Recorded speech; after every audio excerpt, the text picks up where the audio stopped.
And not only that, I mean, the most important thing, this is her niece. You're taking something so innocent and pure and sexualizing it. You're the pervert. You're the pervert. You people are the perverts. You're creating these sexual fantasies in your head so deranged and so twisted that you're taking something so pure and benign, completely nothing wrong with this. This is her niece, and making it into a sexual fantasy so you can sell this to your audience. You are disgusting.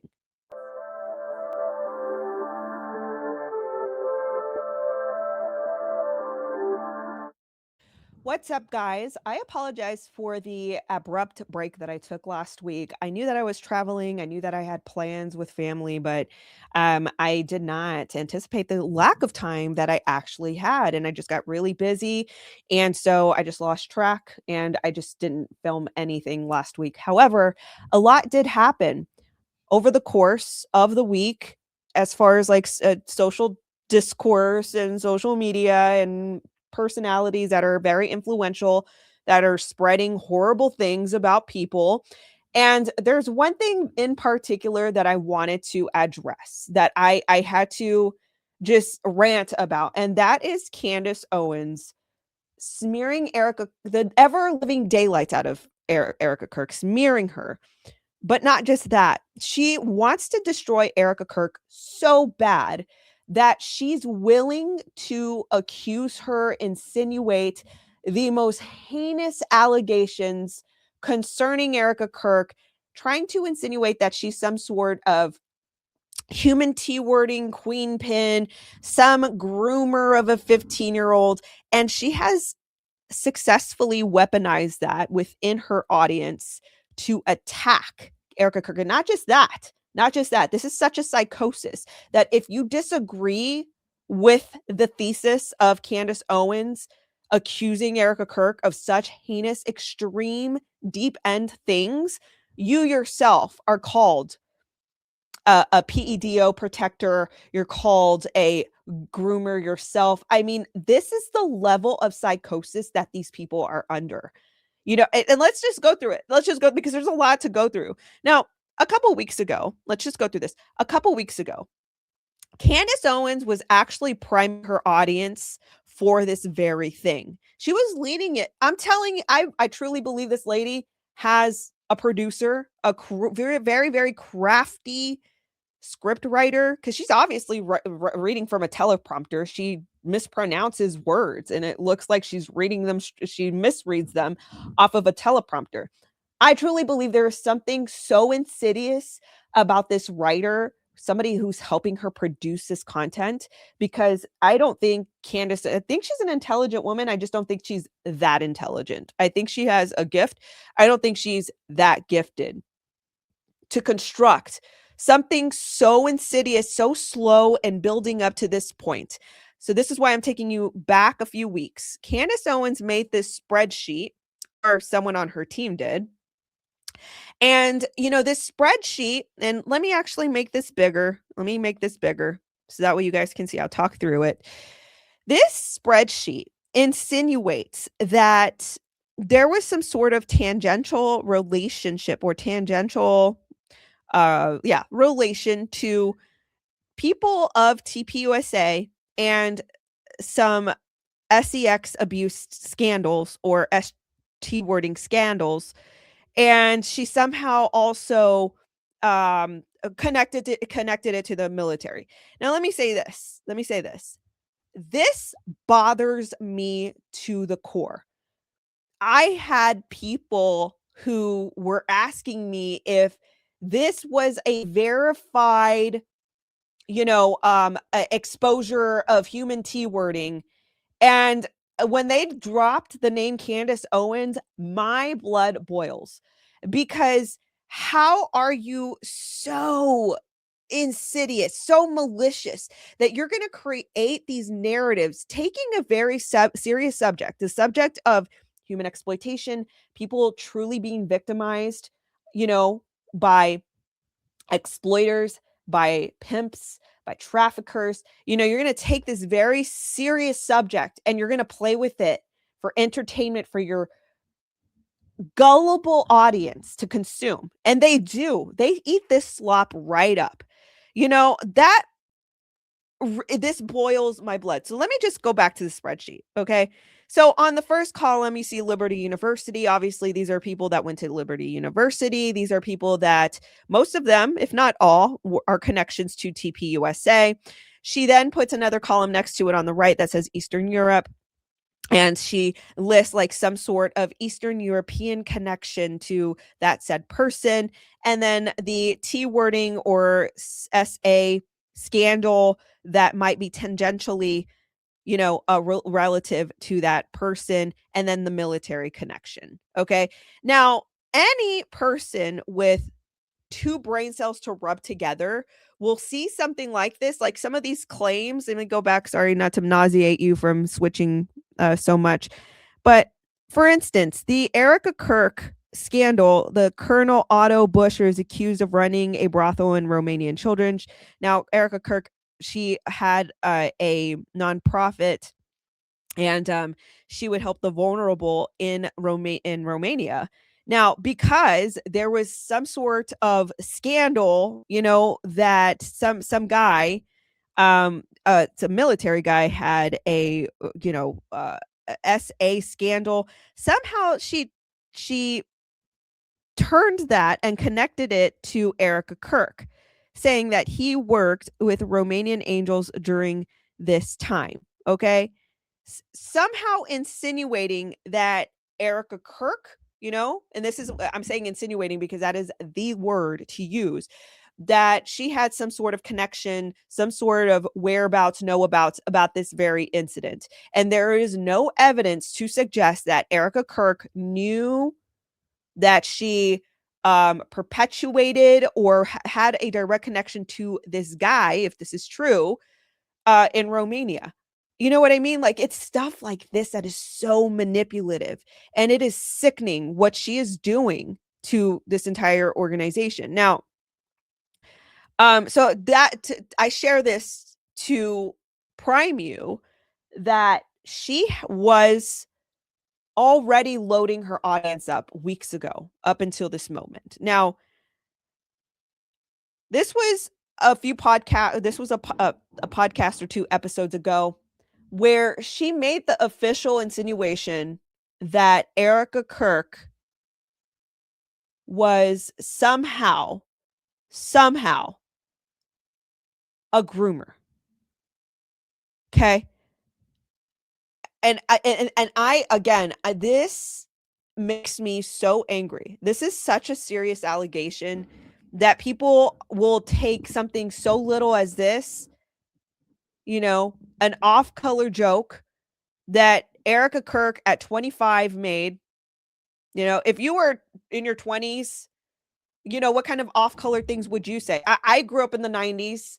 My early 20s were in the 2010s, you know? And that was like the birth of edgelord culture. I remember so many people, so many, the new influencers, that was like the age where we knew of influencers. There were so many edgelord things that people were saying on MySpace, posting things like this. I remember, nobody was perfect back then.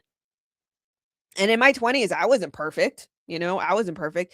So anyway, with that being said, this girl named Jillian, who was 15 years old at the time, posted this screenshot on her social media. And this was a conversation that she had with Erica Kirk, then her maiden name named Erica Franceby. And as you can see here, it says, "Let me call you. Hold on, sweetheart. Once, give me a sex." She says, "Wow." And she says, "Okay." And she said, sex too, but not from you, LOL. So you can see there that Erica meant to say like 1 second. And instead, her dictation or her typo typed out SEX. She corrected herself, even clarified, like, not from you. And yeah, I mean, it's like she kind of tried to recover from the SEX word, and she's like, "Not from you." And then the person replied, "Holy yes, laugh. You always make me laugh. I don't bat for the other team just yet." Okay. And I do remember I do remember in this era, I mean, that was like the birth of people were just like flippantly coming out on like, Real World and like the reality shows and like it was just being normalized is what I can say. That sort of culture was being normalized where it was like, you would joke with your friends and things like this. Now, Erica Kirk was 25 at the time. Okay? I'm not excusing this joke, but I'm just saying we were all immature at one point. We were all immature at one point. I'm pretty sure that I've said things that were pretty immature in my 20s, and I'm pretty sure that people who are accusing Erica Kirk of such horrific things probably have said much worse in their 20s, in their youth. And this is what I mean. These people act like, and I'm talking about these people as in the Cantifa members, the Candicites, the Fandus. They perched themselves on such high horses. They act like they live spotless lives. Like, I bet you a quarter if you had some sort of life telescope and you were able to look inside their lives and the history of their lives, they would have darker pasts. Miss me with this. So anyway, I'm not going to harp so much on this message because we're going to address the context of this message because I think that that is what's missing, and I think it's disgusting that people are taking it this far to accuse her of being a groomer because of this and other things. Now let's take a look at. There's a TikToker. Her name is Lisa, and Lisa addresses this with context. And I want to show you this before I show you more. Her granddaughter also has a friend with her, which would be 15-year-old Jill. When Erica Kirk was 25 years old, she groomed a 15-year-old girl. Or at least that's what all of her haters across the internet want you to believe. I have spent the last 2 days digging through old Twitter accounts, looking through all of the communications so that I could break everything down for you. All of the accounts that I have seen that are making videos about this topic are intentionally leaving a lot of information out, and that's intentional. So this starts all the way back in 2013. Erica was living in LA. She's dating a basketball player. He's living in Michigan. She actually rents a place to be able to go and visit him in Michigan. She goes to have sushi and happens to meet the people that own the place that she's staying in, meet their granddaughter, but her granddaughter also has a friend with her, which would be 15-year-old Jillian. But first of all, I think it's important to know what type of a teenager Jillian was, what type of content she was posting, and how Erica is interacting with her, right? So first of all, let's just start with the fact that she seems insanely lost. This girl is engaged in a lot of stuff that she really should not be. She is posting very inappropriate things, giving references to a lot of partying, drinking, MJ use. She's referencing these types of exchanges with boys and her sexually explicit interactions with them. This tweet here is just one example of multiple that I saw all throughout her feed. You very much get the vibe that this girl does not have a lot of parenting going on in her life. She's being raised by a single mom, and it's very clear that her mom is giving the whole I'm a cool mom, I'm your friend, not your parent type of vibe. Another thing that became very obvious very quickly is Jillian has massive body image issues and self-esteem issues. She is constantly posting that she is fat. She is posting pictures of very, very sickly, skinny girls, saying that she wishes she looked like that, how beautiful they are, how gorgeous they are, how she wants to lose weight, things like that. Here's another example of her saying, but why can't I have this, referencing this very sickly, skinny girl's body. On this same post, her friend literally says, I'm actually really okay with my body than having no fat on me whatsoever. And Jillian responds, honestly, wish I could say the same, LOL, but that's great for you though, Jade. And it becomes clear that her body image issues start to latch on to Erica because Erica is modeling at this time. She's coming right off of being Mrs. Arizona. So she's in the pageant world. Obviously, Erica is a beautiful woman. And so she is constantly leaving comments saying how gorgeous Erica is, how pretty she is, how beautiful is, how she wants to look like her. She is constantly reposting her post multiple times throughout the day. So guys, I just want to make something clear that Lisa knows who is the TikToker that is giving you the overview. has seen multiple posts of which she is exhibiting in front of you. So when she said she saw Jillian post over and over again that she was obsessed with her own weight and that she was obsessed with these, you know, models and pictures of these girls with very slim bodies. She's seeing multiple posts, multiple pictures oriented towards that theme, and she's saying the same thing about this, that, you know, she saw multiple reposts, multiple retweets of her retweeting Erica, then Francvi, but who is currently known as Erica Kirk. So I just wanted to point that out before we continue. It becomes clear that Jillian is having an unhealthy obsession with Erica and is kind of stalking her a little bit online. All of the interactions, pretty much like 99% of the interactions, are started by Jillian, by her either tagging Erica or reposting something of Erica's or commenting on one of her posts. Very rarely does Erica ever start an interaction with Jillian. One of the other things that becomes very apparent very quickly is Jillian really likes to take autocorrect mistakes and post them and highlight them on her page because she thinks that they're absolutely hilarious. And she does this with everybody in her life. She does this with her friends. She does this with her own family members. She literally does this with everyone. Here's an example of this with a friend of hers. She said, should have had a blank party. A what? Grad party. Should have had a grad party. Yeah, ha ha ha. Well, that was awkward. So funny. Here's an exchange that she has with her uncle Kevin. He literally says, hey, have your mom call me. She says, okay. We got to think of a good tattoo for my next one. Yes, this girl was able to get a tattoo at 16. Again, not great parenting happening here. And she responds back, I think she's at the neighbor's and most likely doesn't have her phone with her, but she should be home shortly and I'll tell her. And yeah, what are you thinking of getting? Anything blank come to mind? And she literally changes that to anything in mind. She has to correct it because it's an autocorrect. Literally see her reaction, you know, here with the post saying, holy F, awkward moment when in autocorrects to my uncle, holy F. And so of course when this happens with Erica, she of course posts it, and these are the exchanges that people are absolutely losing their minds over. So she literally says, let me call you, hold on sweetheart, give me a sex, wow. She responds, okay, laughing. She says sec, because she's clearly correcting because the autocorrect, you know, messed up her words. So she's correcting it here. She says sex too, but not from you, LOL, because, you know, you're literally a child. And she says, holy shit, laughing emoji, you always make me laugh. And she says, I don't bat for the other team just yet. You know, she's making a joke.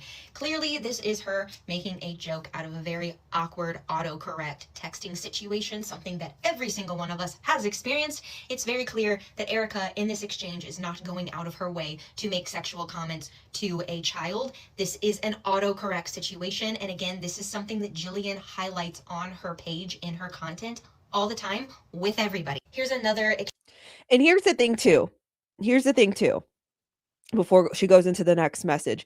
If people were consistent, and I'm talking about Candace's fan base, if they were consistent, why wouldn't they comment on, you know, the comments that were made, the autocorrect that was made with the girl's uncle? You know what I mean? Like, if they're going to be consistent about this autocorrect behavior, because obviously there was it was a typo. The girl didn't mean it, but there was a typo that was like, she made it into like some sexual innuendo, and it was like, ew, you know, because it was like to her uncle. It was just like reversed. It was like she did the typo with her uncle. Very clearly, this girl, you know, had some sort of like, I don't know, comedy thing with autocorrect messages and screenshot, of course, like, you know, that was a thing. That was like, you know, you can screenshot things, you can prove things. It was like, you know, why would they have this level of energy for Erica, but it's like the girl made a mistake. You know what I mean? Like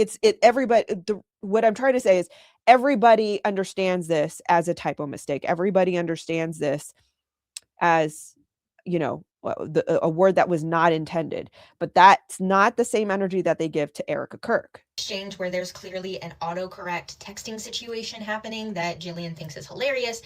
Erica literally says, I forgot to tell you, hydrate tonight, no alcohol, don't eat a lot of salty foods, you don't want to look bloated. I'm guessing Jillian maybe had like an interview the next day, or she clearly had something going on, and Erica's trying to give her like a pep talk here. Jillian responds, thank you. Erica immediately notices her mistake. I think it's because she thought she was talking to someone else, honestly. And she said, "No alcohol. Really, Erica? Age recognition. Apparently, I haven't had my coffee yet." Like, making a joke about herself, calling herself a dingbat. And she's like, "Yeah, what the hell, Erica?" She said, "Well, on that bite," again, had to switch it to no. "Well, on that note," and then she literally says, "Damn you, Siri, come on, hashtag the struggle." Literally, she is saying that, like, Siri is not like, she's probably doing talk to text, honestly. Her talk to text is getting all jumbled because it is not working correctly. And she very clearly is pointing out that this conversation is not going how she wants due to autocorrect. This is the next one that people are freaking out about. And they're freaking out about it as if Erica sent this to her, but she didn't. Jillian is posting this on her own free will, okay? And she Right. just is tagging Erica in this. This is not something that Erica said to her. She literally says, "Thank you, Erica, for making my whole week. I want," and she posts this meme, "I want to be inside your lady garden." Know I'm saying? We know that she's obsessed with Erica. She literally has like this girl crush on Erica, right? Right. And so again, she is posting all of this on her own free will. Erica is not saying anything to her in this interaction. This is all Jillian here. Yeah. This is another one that people are freaking out about. Why did Erica just send me this? A bunch of laughing faces. And she posts this emoji this Valentine's Day. "I'm going to touch your butt." Okay, first of all, this is a joke from Finding Nemo where he's going to go up and, "I'm going to touch the butt." It's the boat, you know, and he touches the boat with his fin to freak his dad out. Anyway, Erica again is not sending this to her that we know of. There's no proof that Erica actually did anything here. This is just Jillian tagging her in something. It looks like trying to get a laugh out of her, trying to get a rise out of her of some kind. But Erica did not start this interaction or send this interaction in any way that we have proof of. This is fully Jillian posting this on her own free will. What we do see from Erica is a whole lot of her trying to build this girl up. Here she says, "Aw, I cherish you. I am so proud of you, sweetheart. Keep on dreaming big, babe. Always there for you, always." Here Erica's trying to hype her up about some type of an opportunity. She says, "Own it." She says, "I'll try. You deserve the opportunity. Everything happens for a reason, and God puts people in your path to help you get to where you need to be. Embrace it. Proud of you." She says, "Thank you." Erica Kirk Oops. groom a 15-year-old girl, 15-year-old girl online. Or at least, clearly, do I think that people are obsessing a little bit. Has little to no parenting happening. And so, daughter, would she look back on this and probably say, "Yeah, I probably should have had birthday gift that people are freaking out about because it was chocolate covered cherries." Yeah, guys, she literally had posted a photo of making chocolate covered strawberries with her friends previously. And so I think Erica just knew that it was something that she liked. It was something easy that she could have sent in the mail for her. And that's why she did that. It's not to be romantic and creepy. The girl just had already expressed that it was something that she liked. And literally the note that she sends to her for her birthday is the most innocent, platonic, again, trying to encourage her, build her up, build herself. She even includes faith. Like, she even includes, like, to have faith. And I don't know where Erica Kirk was at in her faith. You know what I mean? Like, I was a new Christian in 2012. I was what, 23? And so what does that mean that I was so refined and mature by like 24? You know what I mean? Like, I don't know where Erica Kirk was at in the maturity of her faith. So why would I or you judge her on that, you know? And with that said, with me being a new Christian in 2012 and and going forth, I was not a perfect Christian. I was still saying crazy, secular things, and I was refining myself. I was a new Christian. I was a baby Christian. And as I personally matured, like in my age, I feel like my frontal lobe cortex developed out. My decision making processing center is mature enough to make better decisions. I don't feel like that happened until like in my mid 30s, truly. You know, not everybody's like me. Your frontal lobe cortex probably developed out fully in your 20s. Good for you, but that's not everybody. You know what I mean? Like, I like myself better, in my late 30s than in my early 20s. I'll be honest with you, because I know how to make better decisions. I know how to articulate myself much better. I know how to have self control and, control my tongue, control my words, control my temperament. Like, I don't feel like I had all of that in my 20s. You know what I mean? Everybody is different. The lay of the land is different for everybody. And your upbringing and your environment and your influences, all of that has a contributive factor. And I don't think anybody, like, what are these people thinking? You know what I mean? Like, these people act like they're holy. They act like they are sinless, like they don't do anything wrong. And to me, it is insane. This is in the I want to point something out too.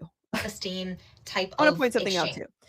In the early 2010s, this was like the scene era. We had the scene kids, the MySpace kids, the dark hair, the choppy hair, the layers and things like that. It was just a very edgy era. Okay.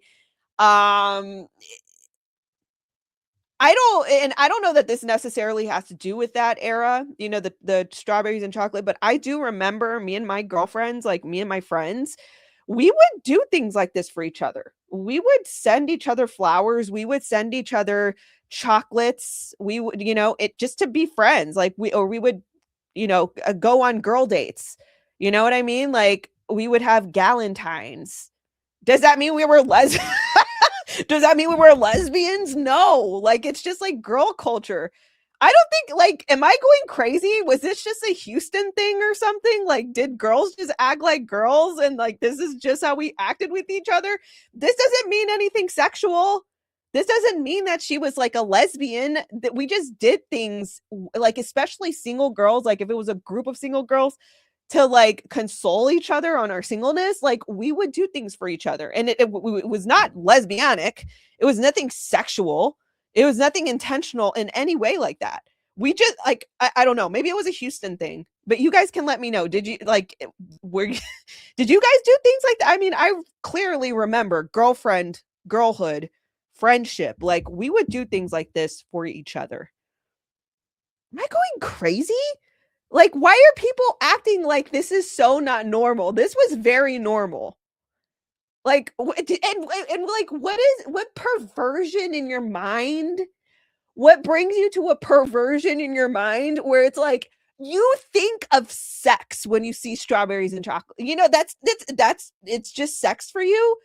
You're perverted. You know what I mean? Like if you're just associating this, like that Erica was being perverted and sexual with a 15-year-old because she sent her chocolate covered strawberries, you're perverted. I'm sorry. You know what I mean?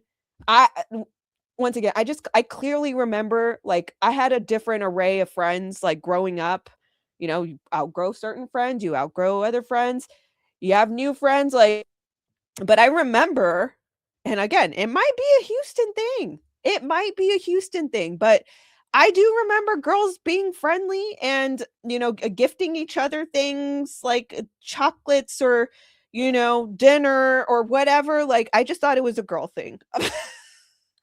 I might be crazy though. This might like maybe I didn't maybe Houston does things different, but yeah. This was not a big deal. This we would look at this like not a big deal. These people, I'm telling you, the psychosis. So anyway, let me move on because this is getting lengthy, but I do want to make my point. Now, Lisa actually uncovered more because Jillian, the 15-year-old at the time, she actually unlocked her Twitter because it was set on private. She unlocked her Twitter. And as she unlocked her Twitter over the course of the last few weeks, there was even more context that was in favor of Erica Kirk. Insane. She sent this 15-year-old to have photos taken. She's helping her because she's just so beautiful get into maybe some modeling. That's at least how she presented it to her. So after telling her how beautiful and perfect her lips were, she then sets her up with a photographer, a friend of Erica's. Erica, she says, arranged the entire thing. This person she had only met once, then after what maybe love bombing her, we describe it, then sends her to meet up with this male photographer. And Jillian said that this photographer was kind of creepy.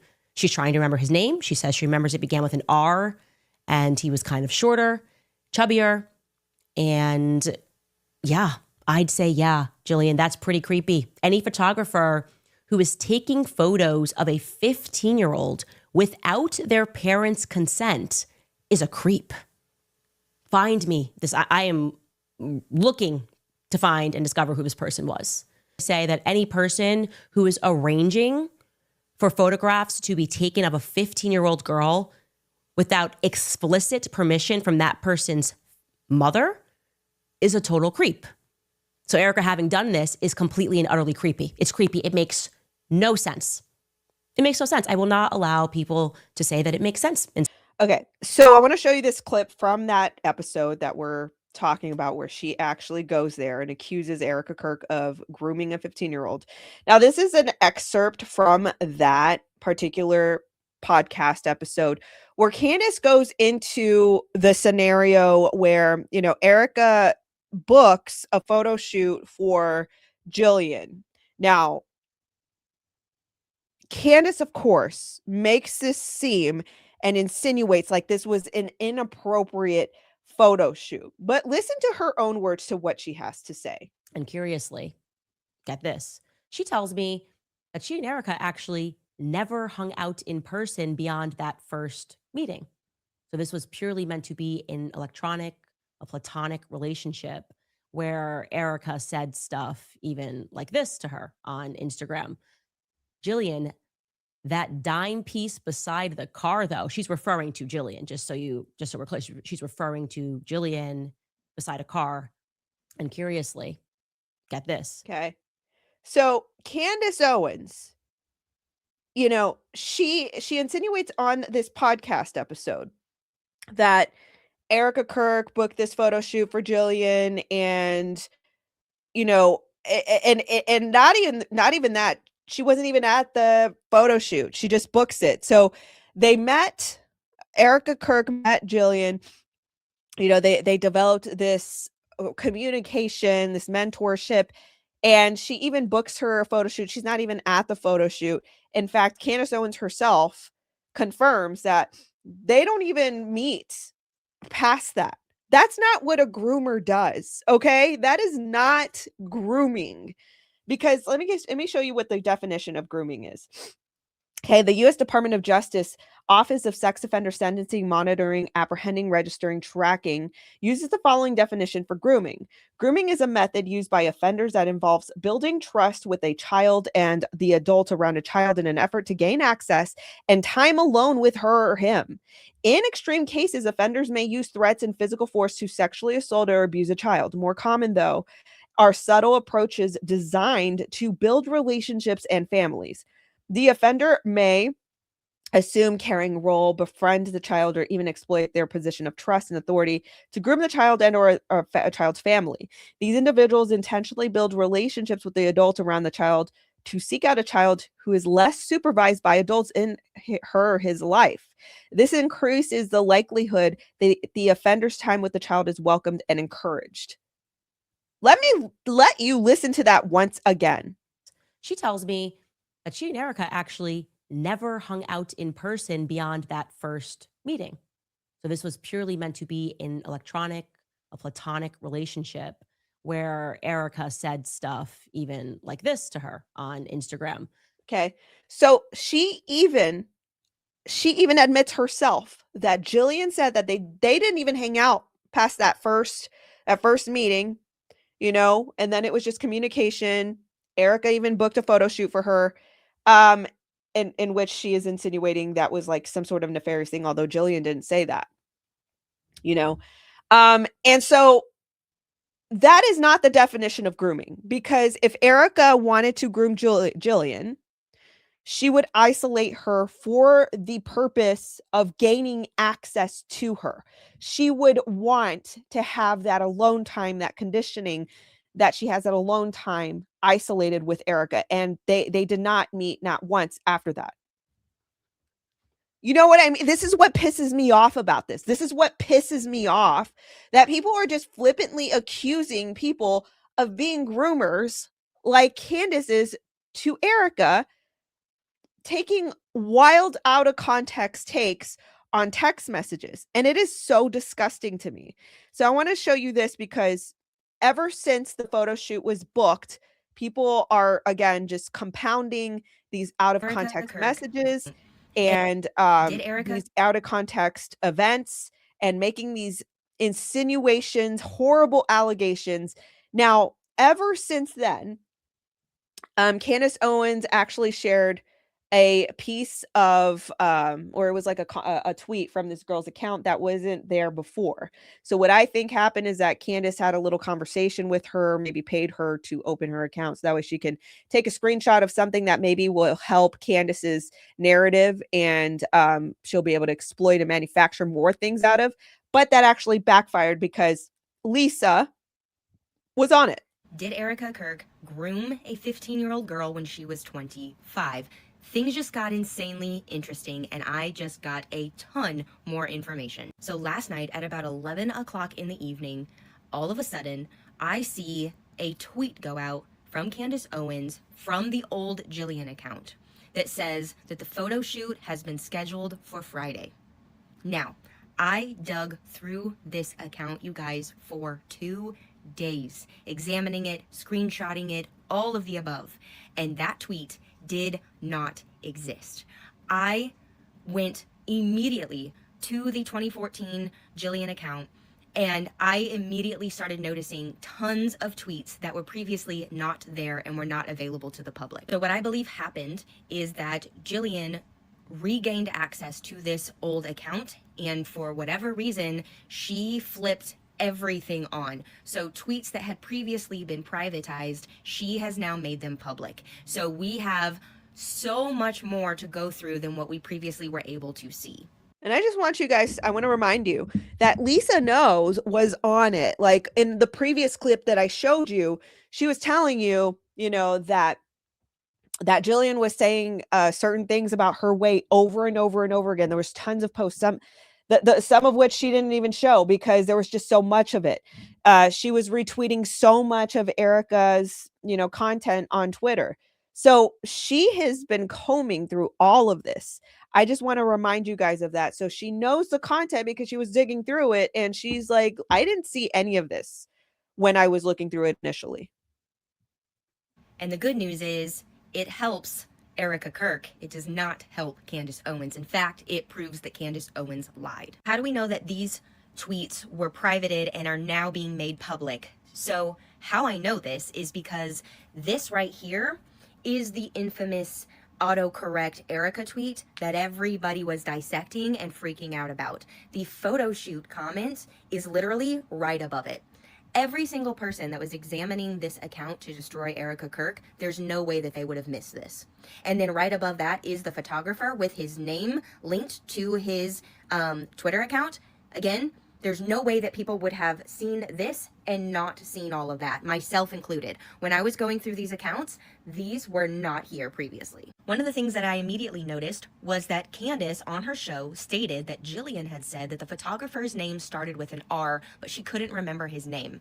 It then sends her to meet up with this male photographer, and Jillian said that this photographer was kind of creepy. She's trying to remember his name. She says she remembers it began with an R, and he was kind of shorter, chubbier. His name was Joe Alisa. It does not start with an R. She also stated that Jillian said that he was short, chubby, and unattractive. This is what Joe looks like. This is a screenshot of Joe, the photographer's ex account, as I took it last night. This is the picture that he has posted. Again, could this be somebody else's photo that he's using? Sure, but that'd be kind of weird. As a photographer, you're trying to promote yourself, so... But not only that, I immediately noticed that he is reposting posts that have to do with Jesus and a quote from John MacArthur. Seems like the guy is a Christian. He also follows a lot of conservative accounts. And right there, he has his website linked, so I went to it. And I'm expecting, Candace made it sound like these people were trafficking young girls. They're going to be, this is going to be some salacious, modeling, scantily clad young girls. The guy does professional headshots and lifestyle photography. Very clean, everybody's covered, nothing inappropriate is being shown. So the day that Jillian announces the photo shoot being booked is March 6th of 2014, and then she gives her shout out to Joe, the photographer, okay? I also noticed something else that happened on March 6th. Jillian's mother surprises her with a nail appointment for them to go get their nails done.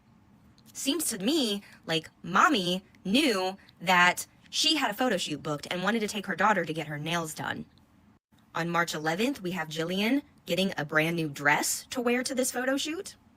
And on March 13th, we have her saying that she made a professional makeup appointment to get her makeup done.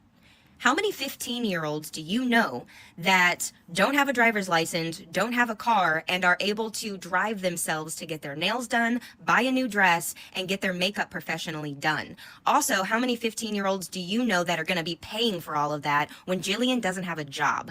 Her mother absolutely knew about this photo shoot, which Candace claims that her mother did not know about it. Her mother absolutely knew about it and was actually paying for things to prepare for Jillian to go to this photo shoot. And exactly like stated, the next Friday on March 14th of 2014, we get this post from Jillian saying it's time, and she's in the exact dress that she had bought on the 11th. Now, I want you to notice something. She is completely covered from head to toe, by the way. This dress is the most modest, like appropriate attire for a 15-year-old. It literally goes up to the neck. It's a high collar, long sleeved dress. Very appropriate for a 15-year-old. Now, Jillian gives us a play-by-play of this entire day, and when you open the tweet up, it will actually give you the exact date and timestamp. Now, X shows you the time zone of the viewer. Whoever is looking at it, it's going to be in your time zone, not the time zone of the poster. So I'm in Arizona. Jillian was in Michigan when she posted this. I am currently 2 hours behind Michigan. So it says 1:07 p.m. on March 14th of 2014. That would be 3:07 p.m. Michigan time. Then we have her thanking Joe, the photographer, at 2:45 p.m., which would be 4:45 p.m. Michigan time. Then at 2:56 p.m., which would be... Let me just say, because Candace insinuated that Jillian was very creeped out by the photographer and all that. I've been creeped out by people that I have worked with, and you would not have me thanking them. I like that wouldn't be the recipe. It's like I would be so repulsed by this person, I wouldn't even want to say anything. I just want to get away from them.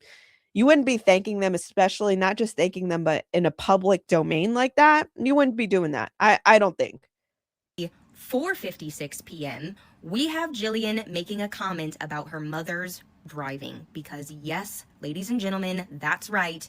Jillian's own mother drove her to the photo shoot because she was 15, did not have a license, did not have a car, and did not have any way to pay for any of this. Her mother not only funded it, but she took her. And Jillian gives off the vibe that she very much was excited about this, had a great experience. She literally says on March 16th, checking my email 5+ times a day to see if my proofs have come in. And about a full month and a half after getting her headshots taken, she is still interacting with Joe's page and his tweets. This guy said, "Who is this and why is his ratio amazing?" And she comments down here, "He's a photographer." But the thing that really showed me that Erica was absolutely in a mentorship relationship with this girl and was trying to point her down the right path and trying to get her to go in the right direction. A girl who previously was making all the wrong choices in her life.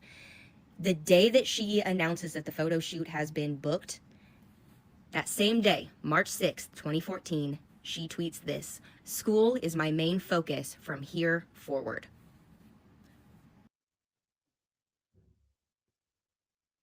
Doesn't sound like a groomer to me. What groomer is getting a kid focused in school and making right decisions? And doesn't hang out with the said targeted victim, which is completely opposite of a groomer. A groomer wants to hang out with them, wants to be isolated with them. She makes a dedication to herself to make school her priority now going forward because modeling is her dream. She wants to do this. Erica is helping her to get the headshot she needs to start building a portfolio, and she says, "I'm gonna start making school my focus again." And with her mother's full knowledge and wallet to pay for it, Erica sets her up with a very clean, straightforward headshot, by all appearances, Christian conservative photographer. And she goes and takes photos that, by all accounts, look modest and very age appropriate for how she looks and the clothing that she was wearing. By all appearances, it is my opinion that Erica Kirk was absolutely trying to help this girl. It's my consensus as well. It's my consensus as well. So from this, as you can see, the manipulation, the out of context, cherry picked content to smear Erica Kirk is so egregious, so disgusting. It's insidious. You know what she's doing to try to destroy Erica Kirk.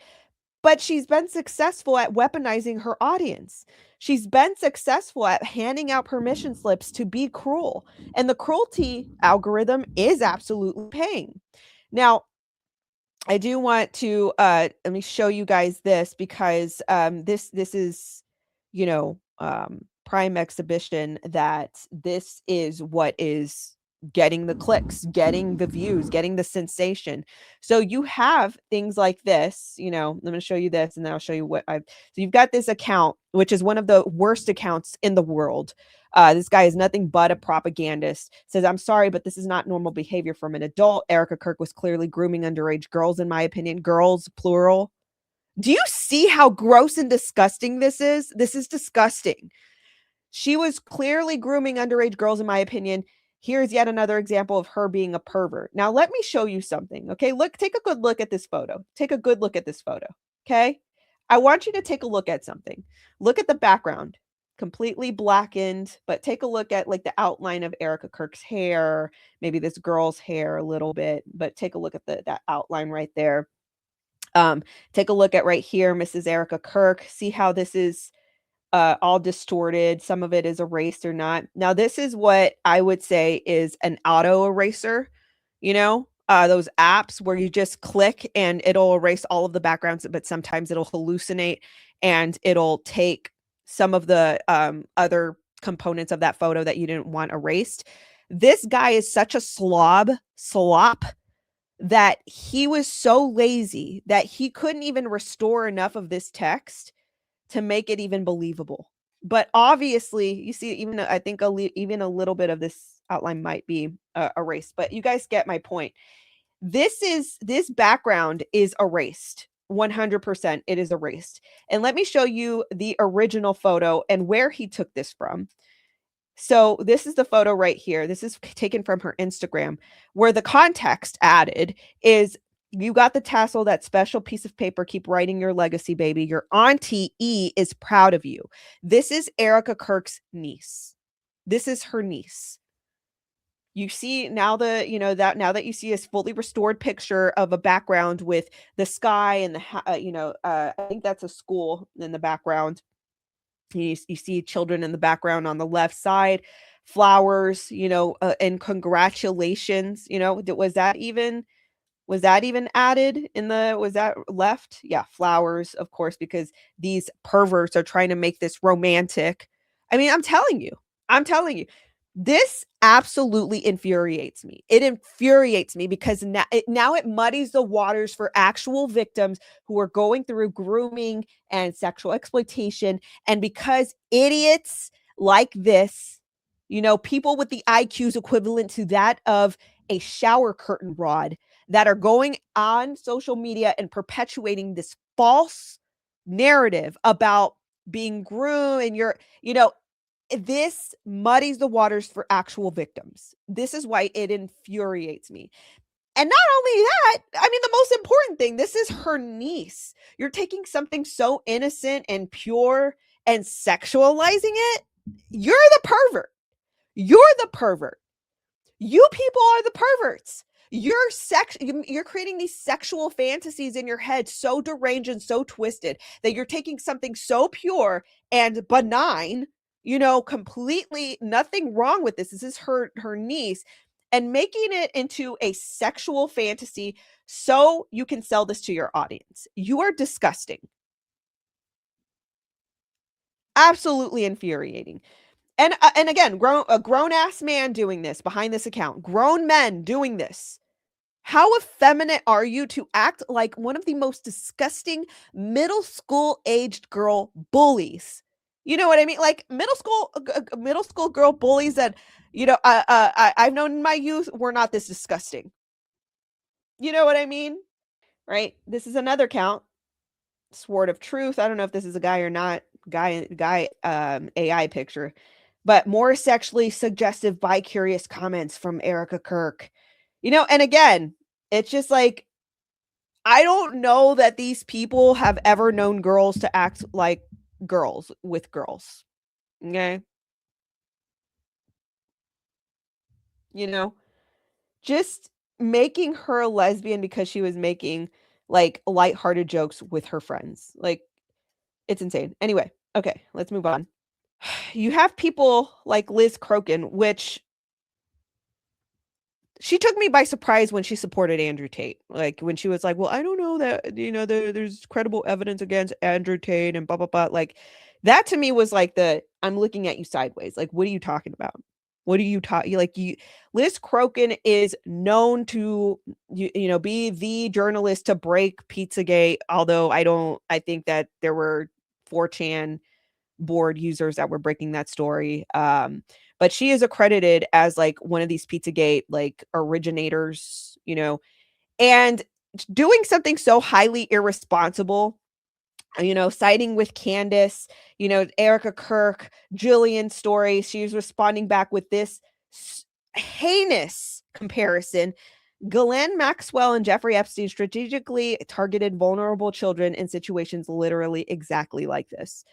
So Liz Crokin, who is has become an entrusted name in the, let's just say conservative, save the children movement.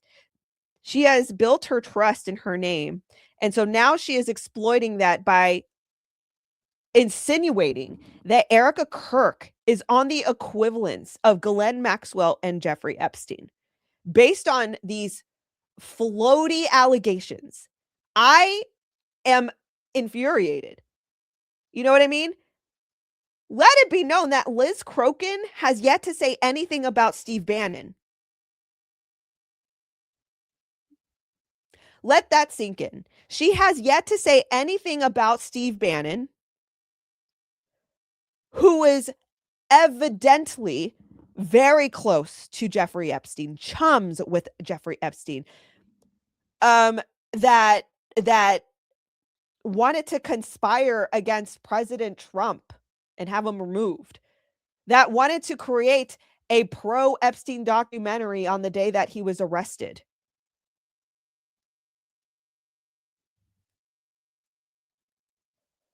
Has not said not one thing about Steve Bannon.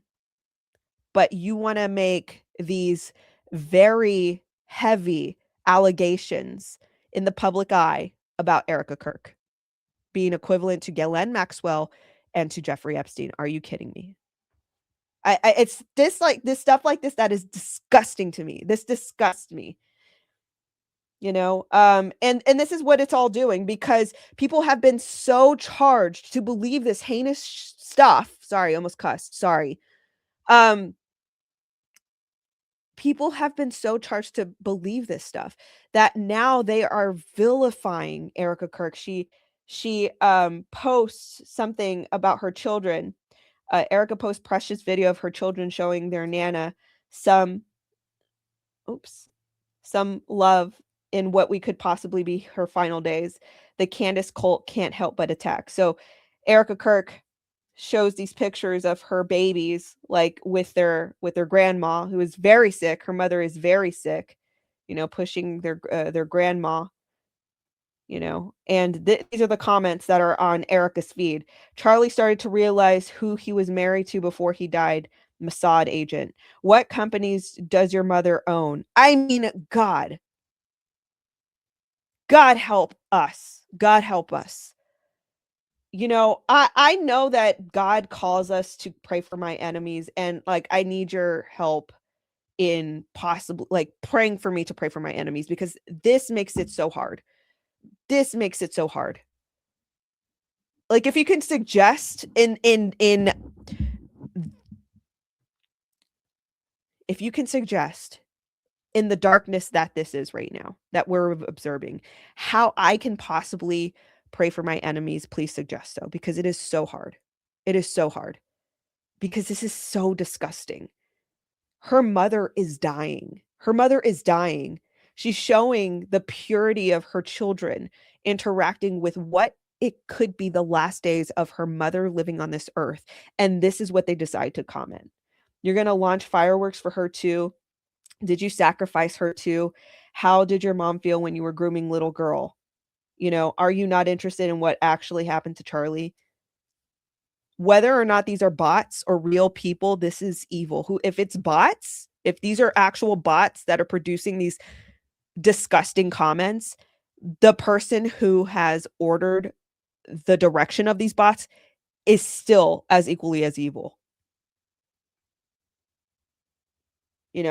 And I just wanted to show you this comment. I mean, this is just a regular person, but I said we must prohibit all wine sales until we figure out what the hell is going on with Cantifa moms, because it's like, again, like I began, if you don't agree with Candace's thesis that Erica Kirk is a groomer or that she's some sort of sexual exploitator, you know, that you yourself are a PEDO, that you yourself are, a part of this cabal or whatever. And it is just, it's disgusting.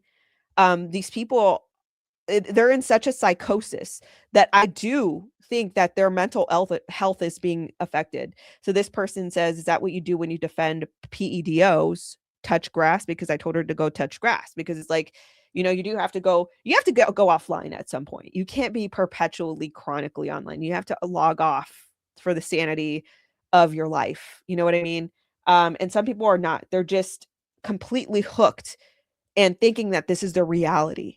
And that is what is so scary to me. Just, I'll probably say this video has gone on so long now, but something that it's relative, the Epstein files, for instance. The Epstein files are radicalizing a lot of people because of let me just kind of do this. Because of how many people are the accounts and political figures, public figures, people with massive followings, that are sensationalizing the Epstein files in ways that are fabricated or manufactured or sensationalized. And a lot of the op that I'm seeing is like they're trying to do this in order to subvert Trump and his presidency. And so they'll say, because he's not doing this or that, because he's not doing this or that fast enough, or he didn't do it this way, he's a terrible president. And so therefore we must, get this protector out of office. And it's like, he's the one who unleashed the files. You guys didn't have the files during the Biden administration. You guys wouldn't have the files before that administration. He is the one that released the files. He is the one that released the files.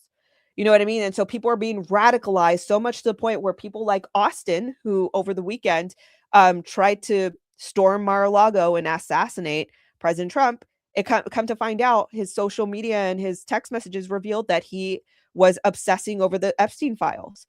And there were posts, I believe, that were tied to him that were sensationalizing like the child meat thing. And it's like, do we know these things are, you know what I mean? Like, it's such a mixed bag, and it's okay. It's okay to say, hey, slow down. Not everything that you think it is not backed with evidence for you to think that way. And we must slow down and wait for the evidence to confirm what we think is going on, because things like this happen. So anyway, people are so radicalized. This part is scary, actually. You're so radicalized by Candace Owens content that you think that anybody that does not agree with you or her, mostly her, that they're some sort of PEDO protectors, or that they're part of this big cabal, that they are Satan. You know what I mean? Like, this is insane. The psychosis that we're observing. Okay.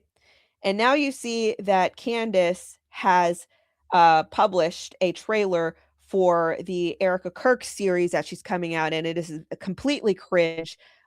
She is continuing this on another scale to deepen the conspiracy, to deepen the weaponization. And I'm telling you, this is dangerous. Like, this is dangerous. Just flipping accusations, flipping insinuations is radicalizing people. The behavior, people can't handle it.